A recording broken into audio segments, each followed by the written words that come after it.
Padre, en el nombre de Jesús nos presentamos ante ti, Señor, en esta mañana y te damos gracias por tu bondad, por tu misericordia, porque, Señor, podemos decir Ebenezer. Hasta aquí tú no has dejado de ayudarnos y tu fidelidad, mi Dios, ha sido continua sobre nuestra vida y sobre cada uno de nosotros. Señor, te damos a ti la gloria, te damos a ti el honor, bendecimos tu nombre. Y rogamos, Padre, que la palabra que has de enviar a nuestro corazón sea una palabra que produzca fruto. Prospera tu palabra en nosotros. No queremos más información.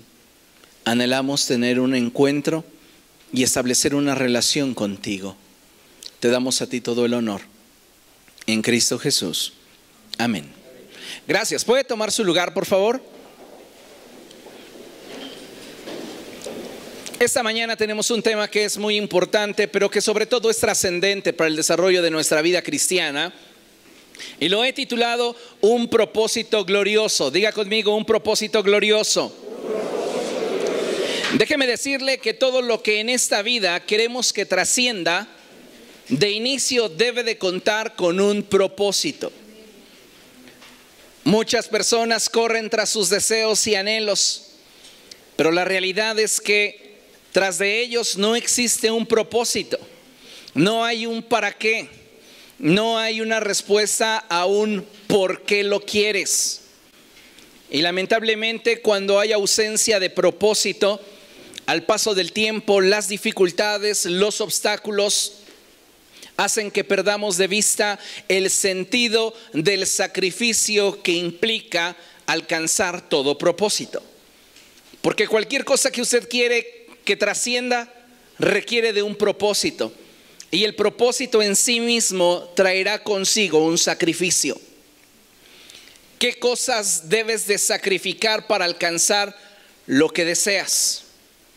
Pero si el por qué y el para qué no es más grande que el sacrificio, nunca lo alcanzarás. Entienda lo que le diga. Lo que le estoy diciendo y lo que trato de comunicarle es que si usted tiene anhelos y sueños, está bien que corra tras ellos. Pero si estos no tienen un propósito más grande que el sacrificio que implica alcanzarlo, nunca lo alcanzará. Así que la respuesta al por qué y el para qué quiero aquello tras lo cual estoy corriendo, tiene que ser mucho más grande que el sacrificio que me implique. ¿Para qué? Para que siempre esté yo motivado y expectante de los avances que vaya obteniendo mientras me dirijo a concretar el anhelo que arde en mi corazón. Amén. En la vida todos en algún momento hemos experimentado días malos, días buenos. Pero lo cierto es que de tiempo en tiempo hay días en los que el resultado que anhelabas, el resultado que tanto esperabas, el resultado por el que tanto trabajaste o te esforzaste, finalmente se materializa en un logro. Has alcanzado tu propósito, tal vez en una meta inicial, pero ya estás viendo resultados. Esto sin duda va a dejarte una gran satisfacción, porque creo que finalmente a mayor sacrificio, también mayor satisfacción. A mayor entrega, siempre un resultado acorde a lo que esperábamos traerá consigo no solamente un sentimiento de alegría o una sensación que nos haga sentir que todo lo que sacrificamos valió la pena. Más allá que esto, le está dando sentido y significado a todo aquello que en su momento nos privamos para alcanzar lo que deseábamos. Es como un estudiante, y me refiero al término estudiante no como aquel que asiste a la escuela, sino en todo el compromiso que la palabra implica. Porque hay quienes asisten a la escuela para broncearse en las canchas o quedarse acostados en las zonas verdes. Es como un estudiante que ha abrazado el compromiso de alcanzar una meta. Se desvela, medio come, siempre anda cargando su mochila que parece de explorador, ¿verdad? Llena de libros, llena de cosas, etcétera, etcétera. Muchas privaciones, muchos sacrificios. Pero ¿qué siente cuando después de su examen profesional le dicen: has aprobado con excelencia? Cuando recibe su cédula profesional, cuando tiene su título y puede colgarlo en una pared. Todo lo que sacrificó, todo lo que sufrió, valió la pena. ¿Por qué?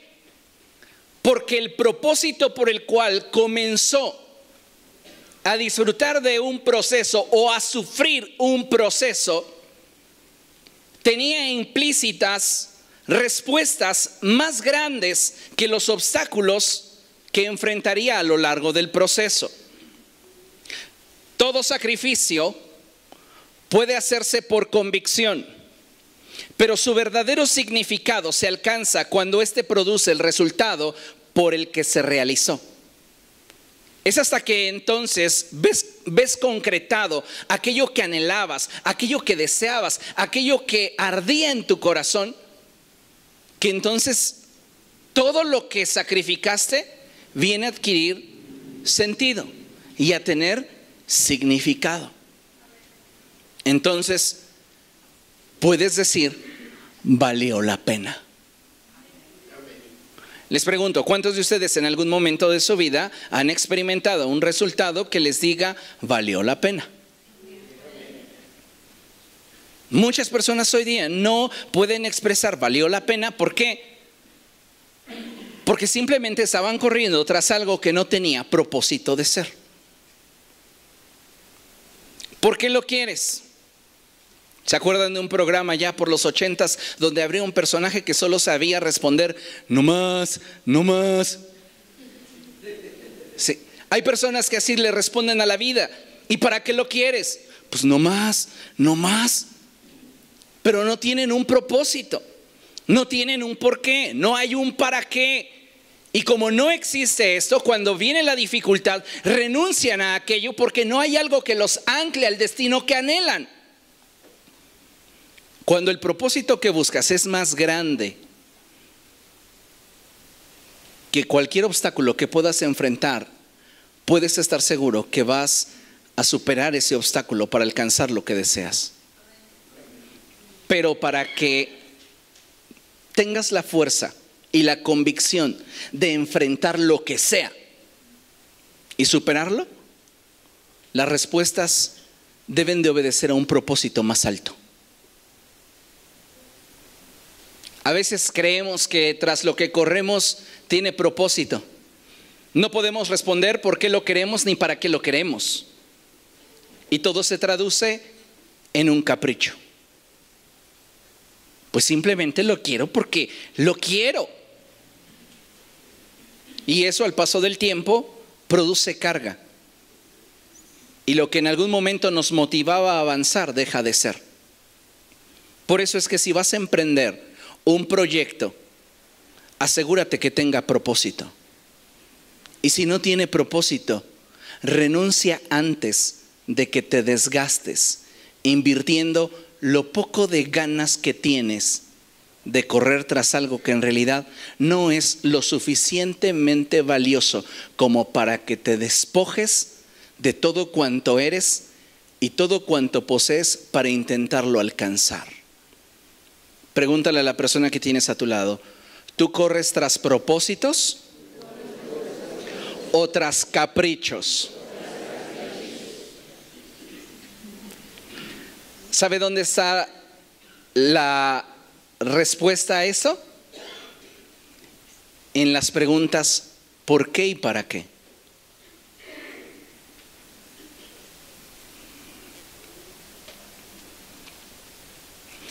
Estoy seguro que todos en algún momento hemos experimentado con ese éxito, con esa gracia de saber que lo que hemos sacrificado o lo que nos ha costado ha provocado en nuestro corazón al finalmente tenerlo. En la Biblia, amados hermanos, encontramos el más grande sacrificio jamás antes llevado a cabo, y es el sacrificio de Jesús. Él murió por nosotros, los pecadores, aquellos que no teníamos esperanza, aquellos que no podíamos estar en la presencia de Dios a causa de nuestra maldad, y murió para poder reconciliarnos con Dios. Ese era el propósito.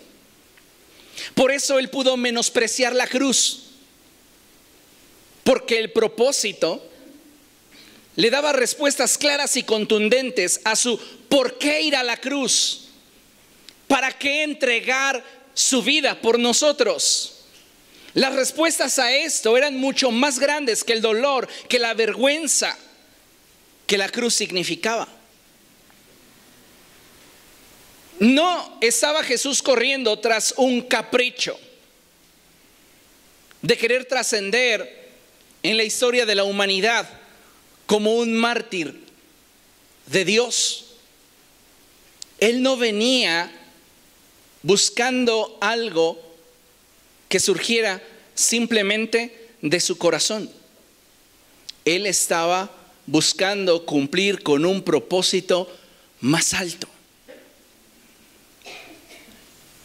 Y tal y como estaba escrito en la Biblia, la ira de Dios fue sobre de él, de tal manera que a través de él hoy muchos, por medio de la fe, podemos experimentar justicia.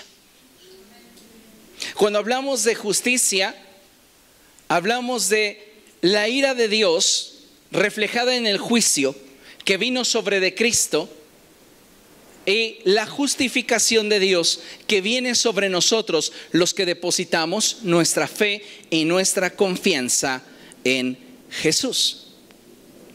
Jesús entregó su vida como un sacrificio de olor grato delante de Dios. Y en Él, amados hermanos, su justicia nos ha sido dada por medio de la fe en su obra. La Biblia menciona que una vez que Jesús murió, le fue dada sepultura.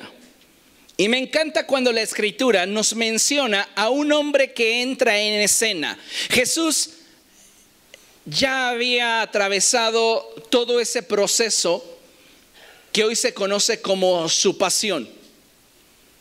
Ya había estado frente a Pilatos, Herodes, Pilatos, golpeado, humillado. Ya había estado en la cruz. Y finalmente Jesús había entregado el Espíritu. Él dijo: Padre, en tus manos encomiendo mi espíritu, y murió.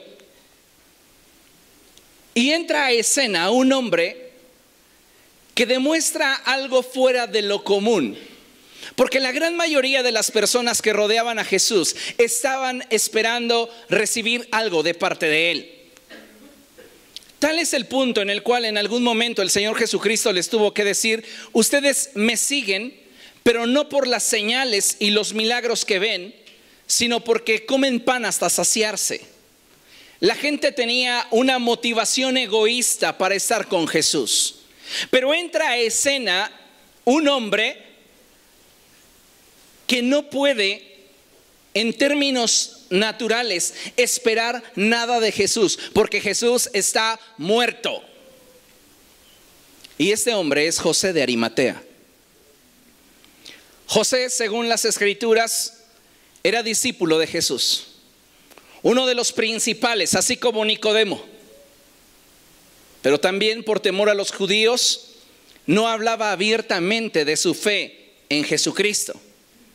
Dice la palabra de Dios que era un hombre económicamente pudiente y tenía influencia en medio del pueblo de Israel. Así que después de que Jesús muere y que los soldados lo bajan de la cruz, y que de alguna manera Jesús es colocado donde todos los asesinos, ladrones, los culpados a muerte eran colocados, llega José con Pilatos y le pide el cuerpo de Jesús. Está dispuesto a invertir lo que es de él lo que le pertenece en alguien que no le puede dar nada de lo que él pudiera esperar. ¿Qué le dice eso? Cuando toda la gente se acercaba a Jesús esperando recibir lo que querían, este hombre se acerca a Jesús cuando Jesús no le puede dar nada. Miren lo que dice la Escritura. Vamos a Mateo capítulo 27. Me encanta el contraste que hay entre José de Arimatea y los discípulos de Emaús. ¿Sabe por qué? Porque usted puede leer en la palabra de Dios y se dará cuenta que los discípulos de Emaús estaban frustrados. Se sentían de alguna manera desmotivados, decepcionados, porque Jesús ya hacía 3 días que estaba muerto y ellos anhelaban que Él restaurara el reino de Israel. ¿Qué esperaban ellos? Una posición política. No hasta 2 de ellos llevaron a su madre para tratar de convencer a Jesús que cuando Él comenzara a reinar, uno de sus hijos se sentara a su derecha y el otro a su izquierda. El pensamiento de muchos de los discípulos era tener algo terrenal, algo temporal. Pero Jesús no vino tras algo temporal. Él vino a establecer algo eterno. De ahí que incluso cuando Jesús está a punto de ascender a los cielos, sus discípulos le vuelven a preguntar: Señor, ¿restaurarás ahora el reino de Israel? Su mentalidad continúa enfocada en un propósito terrenal y no han entendido que el propósito de Cristo era eterno. Entonces los discípulos de Emaús, al tener esta mentalidad, al tener esta forma de pensamiento, obviamente se sentían decepcionados. ¿Por qué? Porque tenían una expectativa de lo que con Cristo habrían ellos de disfrutar una vez que Él comenzara a reinar. Una vez que Él diera ese golpe de estado, se desconociera a Roma y Él fuera proclamado rey. Ellos ya estaban contentos, felices. Hasta yo me imagino que bailaban, no movimiento naranja, pero algo así.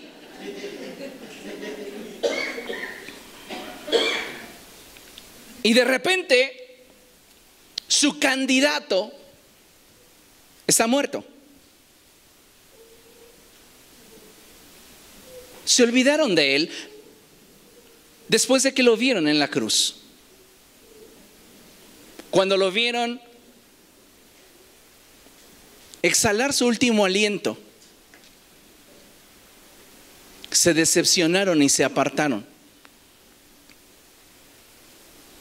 Pero hubo un hombre llamado José de Arimatea que aun cuando Jesús no le podía dar nada, lo buscó, se interesó en él. ¿Cuál de todos sería más discípulo? Va a haber personas que van a estar en torno a ti buscando obtener un beneficio. Y va a haber personas que también estén interesadas en ti, más que en el beneficio que les puedas otorgar. Este es José de Arimatea y Mateo capítulo 27 nos habla de él.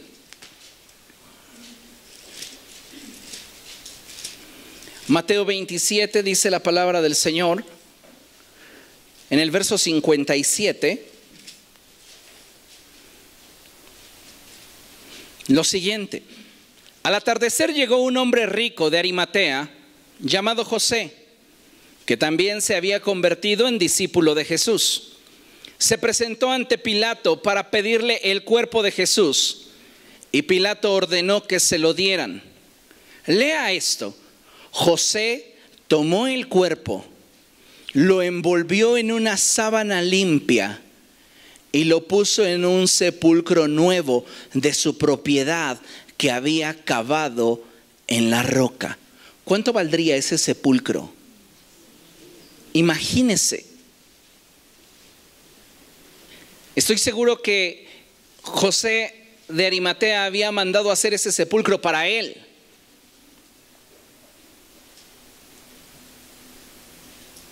La muestra de amor que José de Arimatea siente por Jesús se expresa en sus acciones. ¿No le dijeron los discípulos, por ti daré mi vida? Moriría por ti.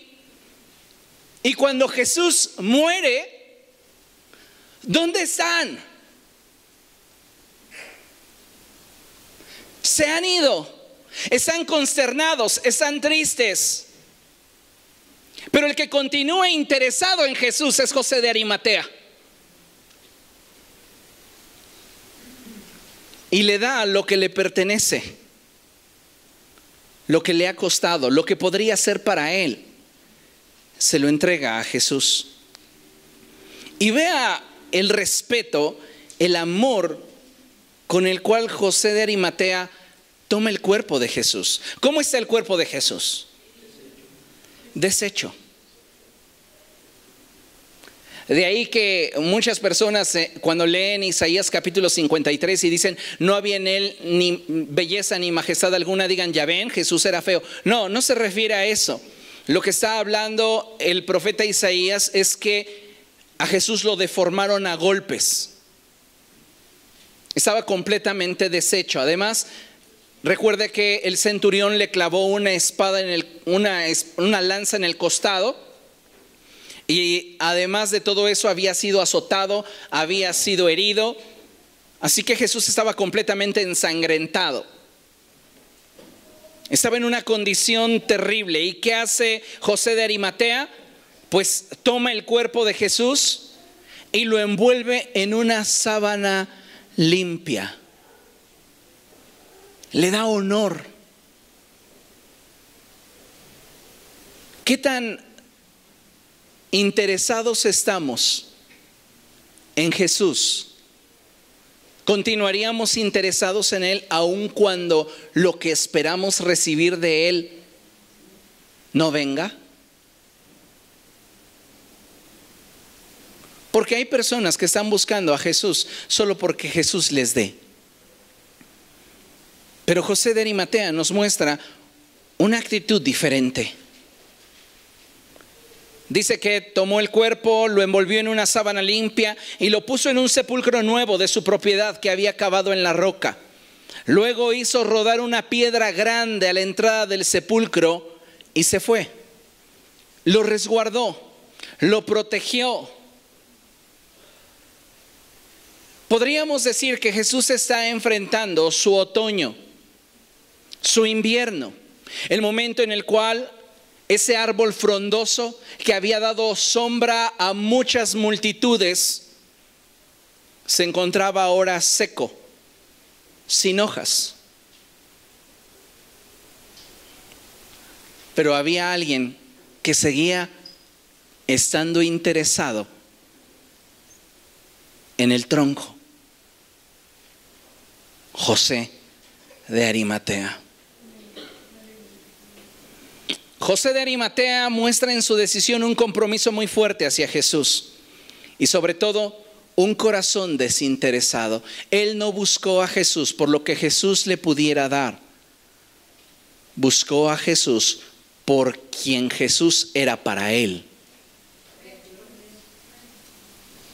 En Juan capítulo 19 encontramos este pasaje paralelo en el que no solo aparece José de Arimatea, sino que entra a escena Nicodemo. Sí, Nicodemo, el que fue de noche a ver a Jesús, porque tenía temor de todo el consejo. Nicodemo lleva mirra y especias para preparar el cuerpo de Jesús. a veces,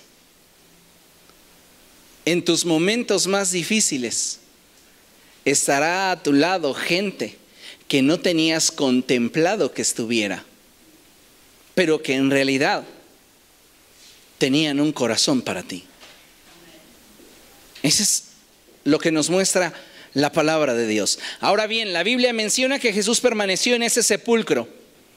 Y para seguridad, el mismo gobernador mandó una guardia a custodiar el lugar y pusieron un sello sobre la roca. Es decir, había una sentencia. Acompáñame a ver lo que dice Mateo capítulo 27, versos del 62 en adelante. Al siguiente día, después del día de la preparación, los jefes de los sacerdotes y los fariseos se presentaron ante Pilato.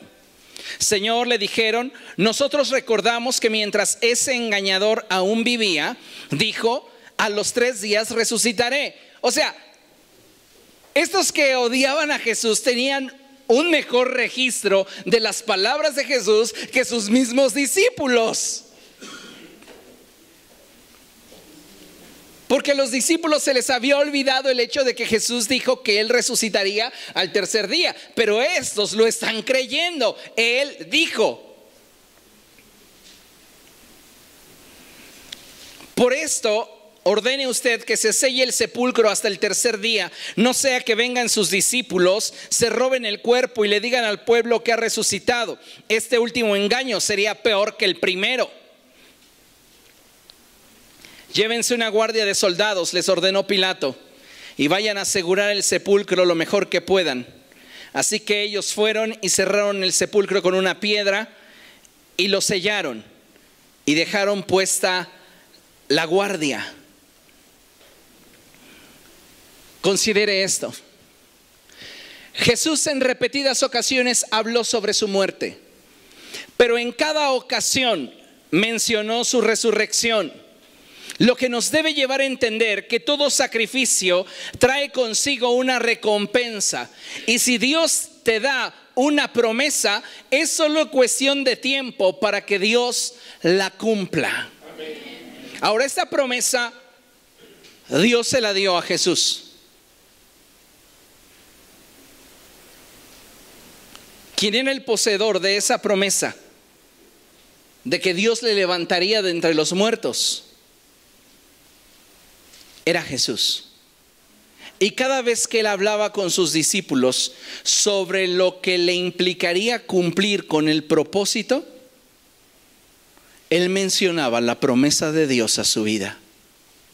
Cada vez que una dificultad llegue a tu vida, recuerda las promesas de Dios. Fíjese lo que dice la Escritura en Mateo capítulo 16, verso 21. Mateo 16, verso 21 dice así: desde entonces comenzó Jesús a advertir a sus discípulos que tenía que ir a Jerusalén y sufrir muchas cosas a manos de los ancianos, de los jefes de los sacerdotes y de los maestros de la ley, y que era necesario que lo mataran y que al 3er día resucitara. Jesús les está hablando claramente, sin enigmas: me van a matar, pero voy a resucitar al 3er día. Así que después de que José de Arimatea toma el cuerpo, lo pone en una sábana limpia, lo lleva al sepulcro que él mandó hacer y preparan el cuerpo de Jesús.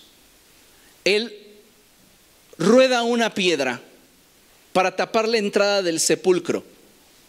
La guardia del gobernador viene y se establece en torno al sepulcro y se coloca un sello romano sobre la piedra, declarando que hay una sentencia sobre el hombre que se halla dentro de ese sepulcro. ¿Cuántas sentencias no te han dejado en la oscuridad? ¿Cuántas sentencias aparentemente te han privado de tus sueños, de tus anhelos, de tus deseos?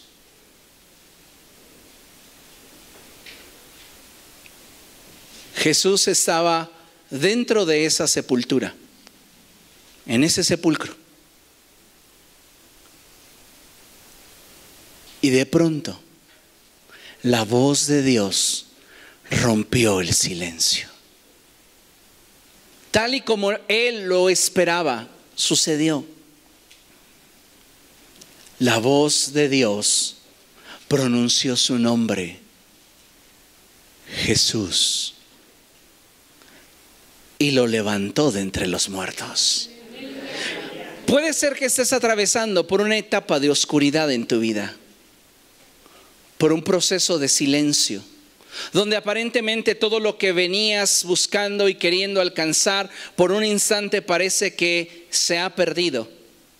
Pero cuando tú te aferras a una promesa de Dios, no importa lo difícil del proceso que tengas que vivir, en algún momento de tu historia, Dios romperá ese silencio y traerá a la vida lo que considerabas muerto. Así que puedo decir que no existe ningún suceso más glorioso que aquel en el cual Dios rompe el silencio y a través de su palabra da vida a sus promesas. Jesús estaba esperando en una promesa de Dios. Dios le había dicho: te resucitaré, no verás corrupción, no te quedarás en el sepulcro para siempre. Y cuando Jesús en esa cruz exclamó: Padre, en tus manos encomiendo mi espíritu, y murió, en ese momento lo que Jesús tenía presente era la promesa de Dios de que Dios le habría de levantar de entre los muertos. ¿Cuántas promesas de Dios estás esperando que se cumplan en tu vida? ¿Cuántas veces has estado en medio de ese silencio, permítame la expresión, ensordecedor, que no te da la posibilidad de creer que habrá un mejor mañana para ti? Pero cuando tienes una promesa de Dios, cuando sabes que hay un propósito detrás de lo que persigues, entonces la respuesta a tu por qué y tu para qué te da la motivación para perseverar a pesar de la oscuridad, a pesar de la dificultad, a pesar de los inconvenientes, a pesar de todas aquellas cosas que pudieran decirte: mejor no.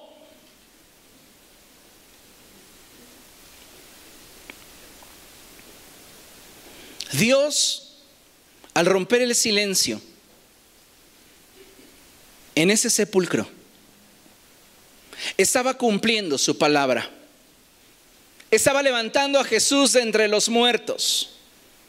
Pero ¿sabes una cosa? Para que Jesús pudiera participar de esa victoria sobre la muerte y sobre el pecado, Jesús debió haber atravesado, soportado y superado el proceso.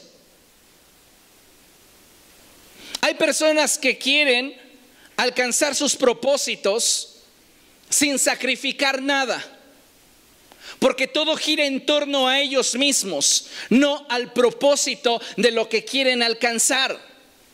Si tu propósito no es más grande que tu comodidad, nunca alcanzarás aquello que te propongas lograr. Tu propósito tiene que ser más grande que tu comodidad, porque solo de esta forma las respuestas al por qué lo quieres o para qué lo quieres te mantendrán en la dirección correcta hasta que veas consumado lo que anhelas en tu corazón. Había un propósito por el cual Jesús debía de ir a esa cruz. Por eso pudo menospreciarla. Había un propósito más grande que la adversidad de saberse solo y en medio de una oscuridad y un silencio que solo Dios podía venir a transformar en vida. Pero Jesús tenía que atravesar por el proceso, soportarlo y superarlo.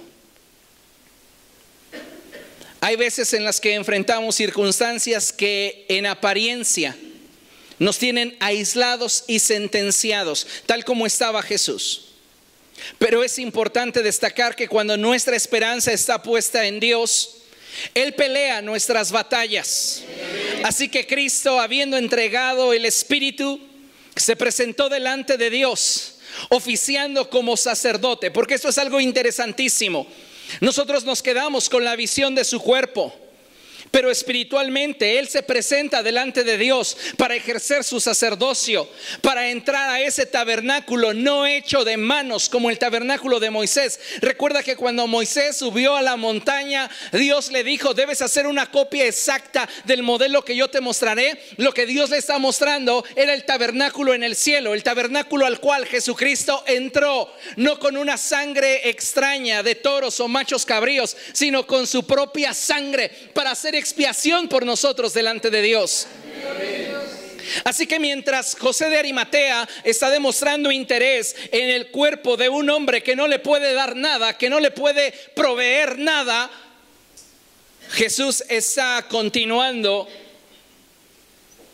en la presencia de Dios con el desarrollo de su ministerio, que nos habrá de justificar delante de aquel que es perfecto. Una vez que el sacrificio fue aceptado por Dios, Jesús descendió al lugar de los muertos, predicó y proclamó el fiel cumplimiento de los propósitos de Dios para la humanidad. Lo que los profetas habían estado administrando, lo que no alcanzaban a entender, lo poco que ellos alcanzaban a visualizar del plan de Dios, cuando Jesús se presentó delante de ellos, fue completamente todo clarificado. Entonces Jesús tomó consigo a los que estaban cautivos por la ineficacia de la ley, para proveerles de su justicia. Y entonces traspuso el lugar en donde de allí en adelante los muertos en Cristo estarán hasta la venida de nuestro Señor Jesucristo, la segunda venida de nuestro Señor Jesucristo. Y Él llevó el seno de Abraham y lo traspuso al paraíso. De ahí que le dijera al ladrón: de cierto te digo que hoy estarás conmigo en el paraíso. Nadie ha entrado aún en el cielo, jamás. Solo Jesús ha entrado en el cielo. Y con su resurrección se ratifica la promesa de que un día todos nosotros, los que hayamos puesto nuestra confianza en Él, entraremos a su presencia a celebrar una boda. ¿Y sabe qué es lo más hermoso de todo esto? Que usted está escogido por Dios para ser la novia. Eso es algo que debería de llenar nuestro corazón de alegría y satisfacción. Juan el Bautista sabía que él no era la esposa, porque la ley y los profetas son hasta Juan. Y él dijo: el que tiene a la novia es el que provoca en mí gozo, refiriéndose a Jesús. No es el amigo, es el que realmente es esposo. Y usted y yo hemos sido convocados por Dios para ser parte de esa esposa que habrá de ser desposada en la presencia de Dios, en el cielo mismo. Entonces puedo decir que la resurrección de Jesús es pues una clara evidencia de que es imposible que Dios mienta. Dios le dijo a Jesús que lo habría de resucitar y lo resucitó. Rompió el silencio que lo sentenciaba y que lo mantenía aislado y dignificó su propósito.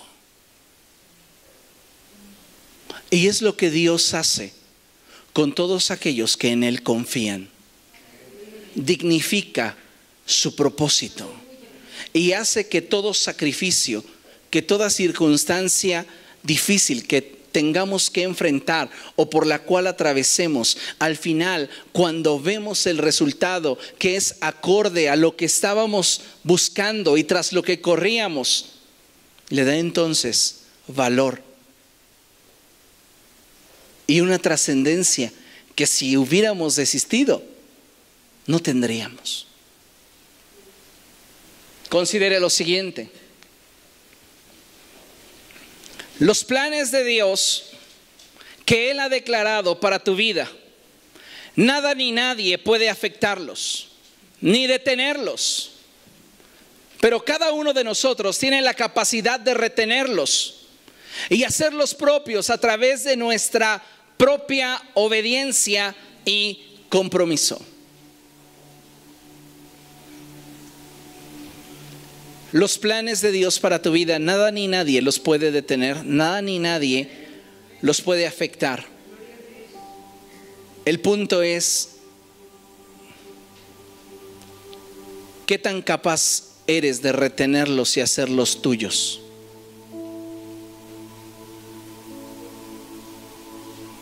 Si no tienes un propósito vinculado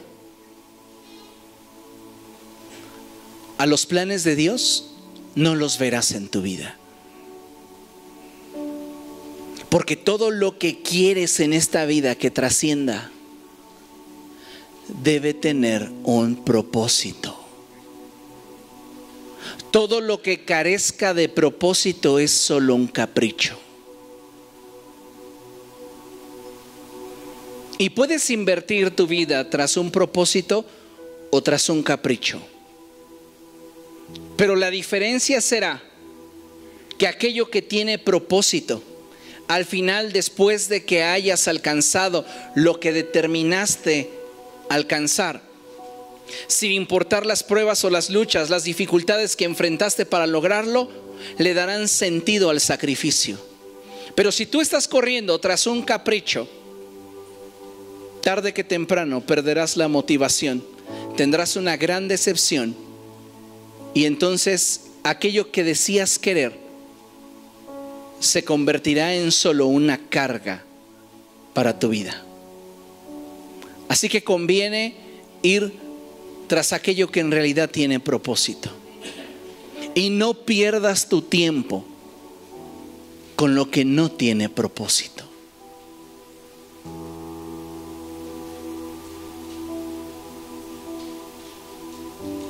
¿Entiende lo que le digo? Jesús no perdió el tiempo tras aquello que no tenía propósito en su vida. Y aun cuando aquello que tenía propósito era demasiado doloroso, era demasiado difícil, se mantenía motivado. ¿Por qué? Porque era lo que realmente él anhelaba. Porque las respuestas del por qué y el para qué eran más grandes incluso que él mismo.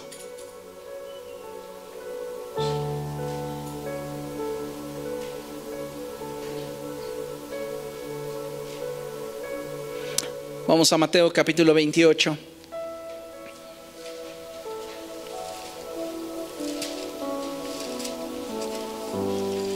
La resurrección es la cosecha de una vida con propósito. La voz de Dios en ese sepulcro es la respuesta a la convicción de haberse mantenido firme en un propósito.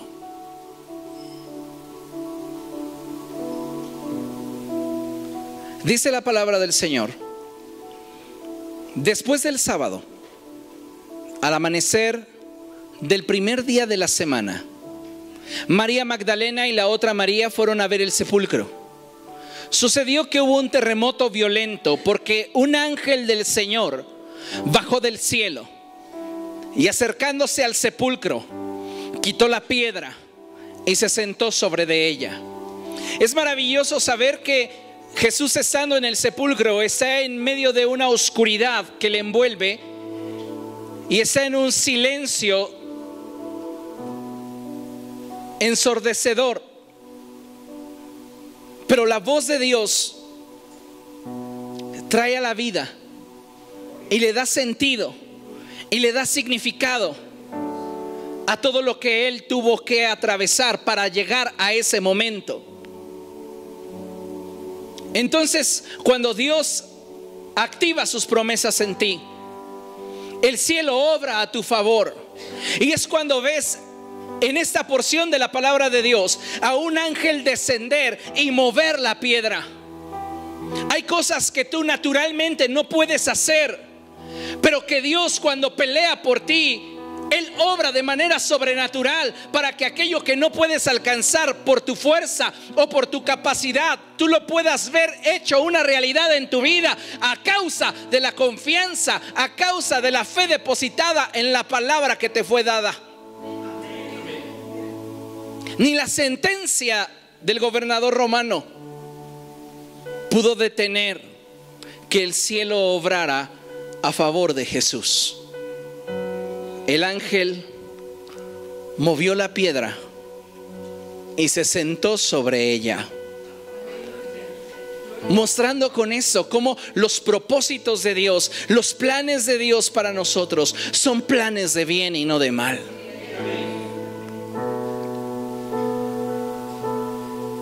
Es verdad que muchas veces, muchas situaciones que querramos y que anhelemos y que tengan propósito serán dolorosas, serán difíciles, pero ese dolor, ese sufrimiento tiene causa, tiene un porqué que mañana nos hará sentir satisfechos del momento por el cual atravesamos. Pero cuando corres tras un capricho, el dolor que enfrentas te devasta, te derrumba. Pero no pasó así con Cristo. Dice la palabra del Señor en el verso 3 que el aspecto del ángel era como el de un relámpago y su ropa era blanca como la nieve. Los guardias tuvieron tanto miedo de él que se pusieron a temblar y quedaron como muertos. Ante la presencia de Dios no hay obstáculo, no hay adversidad, no hay dificultad que pueda hacerte frente, porque había una promesa que estaba dignificando el propósito de Jesús. Y esa promesa le fue dada a Josué. Y Dios le dijo a Josué: como estuve con Moisés, estaré contigo. Y ahora, en el momento en el cual Jesús sale de ese sepulcro, se está cumpliendo esa palabra, porque Dios estaba con Jesús, porque Dios dignificó su propósito, porque el cielo estaba obrando a favor de aquel que se había comprometido con la visión de uno más grande que él. Y entonces, cuando Jesús salió de esa tumba, Él continuaba mirando sus manos traspasadas y sus pies horadados. De hecho, el día que le veamos, Él permanecerá con las marcas. Y así lo decidió, porque quiere dar testimonio de que tú valiste la pena.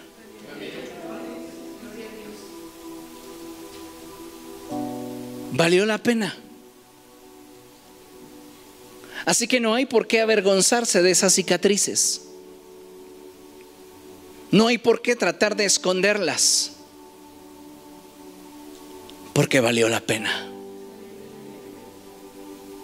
Como ese estudiante de medicina recién graduado, tal vez mal comido, ojeroso,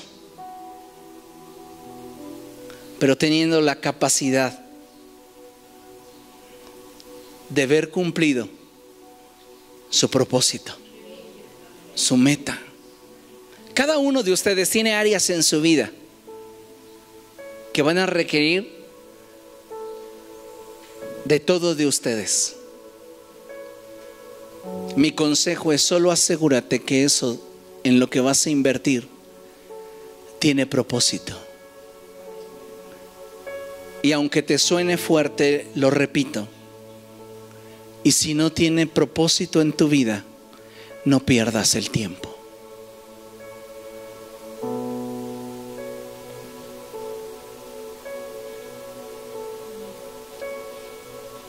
Dice la palabra del Señor,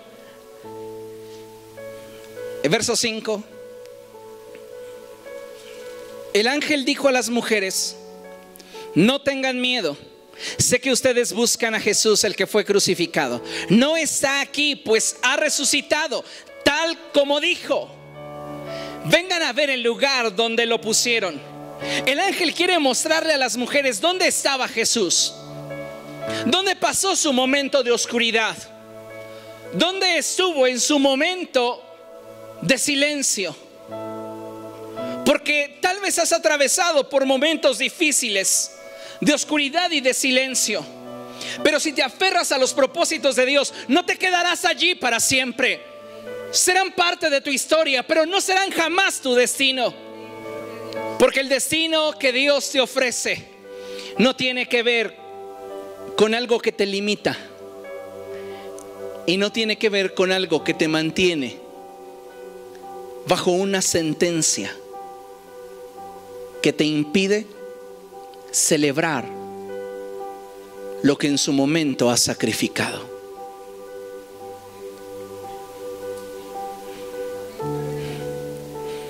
Dice la palabra del Señor que después el ángel les dijo: vayan pronto a decirle a sus discípulos. Ellas estaban pasmadas, congeladas, viendo el sepulcro vacío. Y él: ¡hey, vamos! Vayan y cuéntenle a los demás. Él se ha levantado de entre los muertos y va delante de ustedes a Galilea. Allí lo verán. Ahora ya lo saben. Así que las mujeres se alejaron a toda prisa del sepulcro, asustadas, pero muy alegres, y corrieron a dar la noticia a los discípulos. En eso Jesús les salió al encuentro y las saludó. Ellas se le acercaron, le abrazaron los pies y lo adoraron. Y él les dijo: no tengan miedo, vayan a decirle a mis hermanos que se dirijan a Galilea y allí me verán. ¿Cómo imagina el rostro de Jesús? Satisfecho, porque las respuestas al propósito por el que lo hizo las tenía frente a él. Nunca antes había expresado: mis hermanos. Les llamó mis amigos. Pero es hasta este momento donde él, al ver sus manos horadadas, sus pies traspasados, y ver el rostro de María y decirle: ve y dile a los demás, valió la pena. El propósito tras el que iba, hoy lo estoy disfrutando, y prueba de ello es que puedo decirles: hermanos.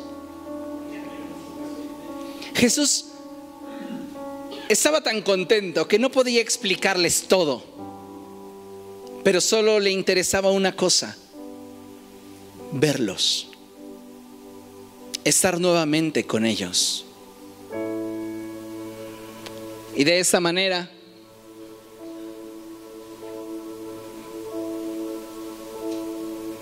es que la resurrección de Jesús confirma el plan de Dios para que todos los hombres vengan al conocimiento de la verdad.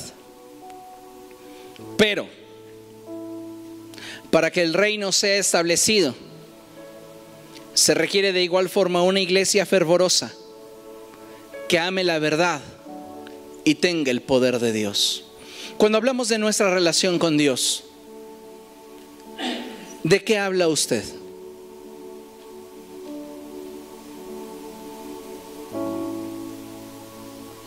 ¿De un capricho o de un propósito?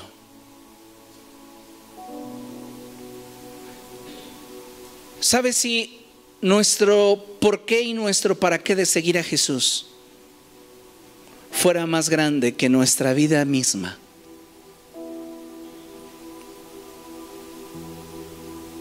Nuestro cristianismo sería otro.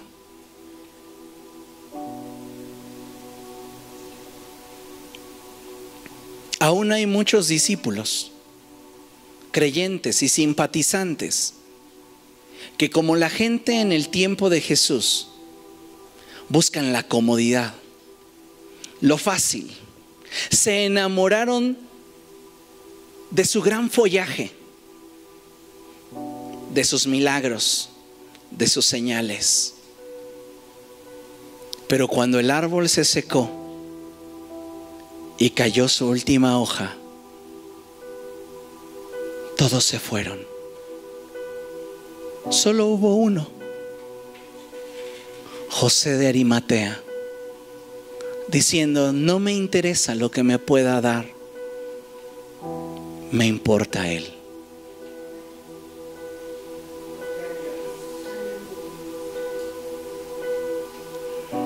Necesitamos una actitud como la de José. Dejar de ver la mano de Cristo para conectarnos a su corazón. Abrazar su propósito para entonces estar dispuestos a sufrir y padecer por causa de Él.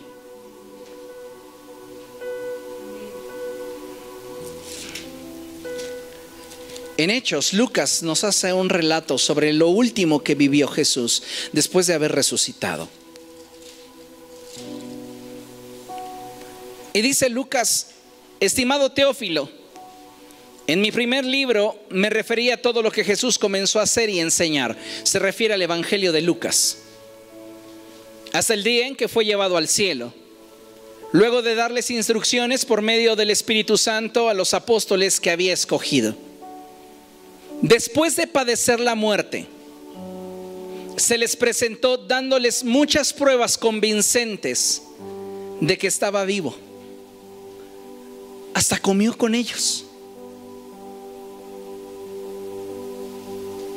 ¿Se acuerdan esa expresión de Tomás? Yo no creeré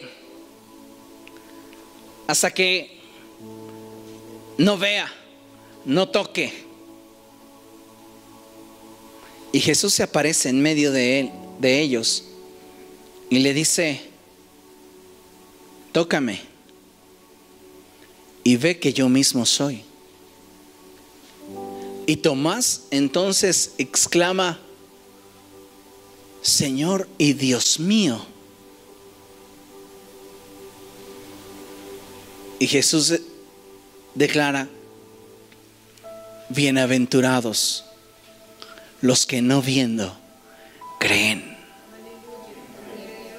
Pero creer con toda la implicación que como ejemplo puse la palabra estudiante.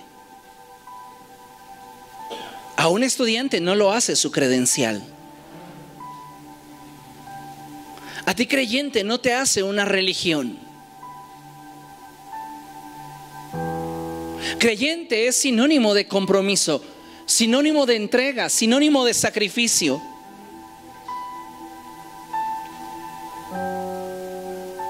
¿Qué tipo de seguidores de Jesús estamos siendo?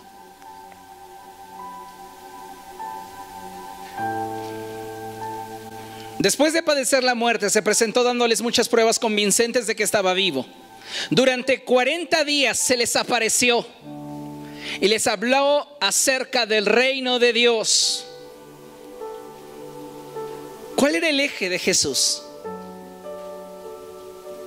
El reino de Dios. Su vida giraba en torno a eso. Para él no había nada más importante que aquello que era su eje, que aquello que era su centro. Y de eso se ocupaba él en hablar. Era lo que él quería compartir. Y 40 días estuvo hablando del reino. Y una vez mientras comía con ellos les ordenó: no se alejen de Jerusalén, sino esperen la promesa del Padre de la cual les he hablado. El Padre me dio una promesa a mí, les decía Jesús, que me resucitaría, y el Padre la cumplió. Ahora Él les da una promesa a ustedes. Y yo les digo que les conviene que me vaya, porque si no me voy, el Consolador no vendrá. Pero si me voy, se los enviaré. Y esa es la promesa de la cual les he estado hablando. Que ahora mi ministerio ha terminado. El propósito para el cual fui enviado ha concluido. Pero el propósito del reino continúa. Pero para que ese propósito se cumpla, ahora ustedes tienen que ser ungidos, como yo fui ungido por el Padre. Y entonces el reino irá donde ustedes vayan. Hablar de la resurrección de Jesús no es solo hablar del hecho de que Dios le levantó de entre los muertos. Es hablar de todo aquello que implica para nosotros en Dios el que Cristo haya sido levantado de entre los muertos. Y una de esas implicaciones es el que nos ha dado derecho de poder participar de la promesa del Padre. Y en el verso 5 lo dice: Juan bautizó con agua, pero dentro de pocos días ustedes serán bautizados con el Espíritu Santo. Él les está hablando de que uno de los frutos de su resurrección es el que podamos tener acceso al poder y a la autoridad de Dios para establecer el reino de los cielos donde quiera que vayamos. No podríamos hablar de la resurrección de Jesús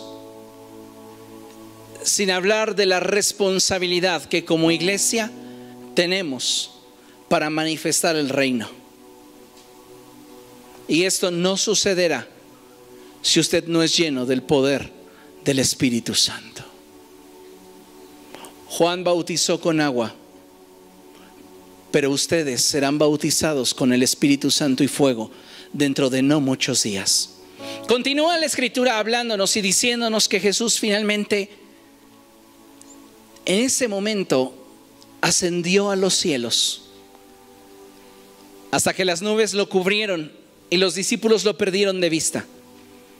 Y en eso 2 ángeles se acercan a ellos y les dicen: este mismo Jesús que han visto irse, un día volverá. Él vendrá. Y así como se profetizó que nacería y nació, que viviría y vivió, que moriría y murió, que resucitaría y resucitó, así Él habrá de venir un día por la iglesia.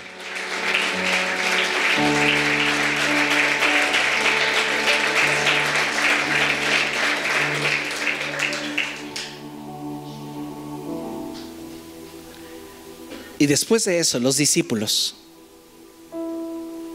entendieron su propósito. Porque el propósito de Jesús era redimir a la humanidad.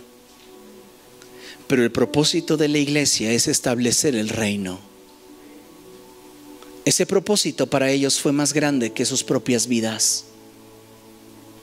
Y las respuestas al por qué y al para qué valían que entre el primer siglo y el siglo 3 miles fueran decapitados, aserrados, devorados por leones, quemados en la hoguera.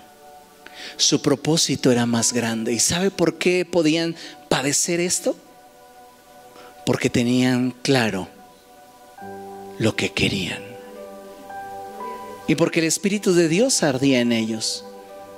Ellos comenzaron a orar porque Jesús les dijo: no se vayan de Jerusalén hasta que sean investidos del poder de lo alto. Dentro de no mucho, dijo Jesús. No les dijo cuándo, porque las mejores cosas de Dios llegan de sorpresa para aquellos que las esperan. Jamás las cosas de Dios llegan para aquellos que no están preparados. Llegan de sorpresa, pero para aquellos que las esperan. Y ellos comenzaron a canalizar esa fe ferviente en oración. Y todos los días se reunían a orar en un lugar que conocemos como el aposento alto.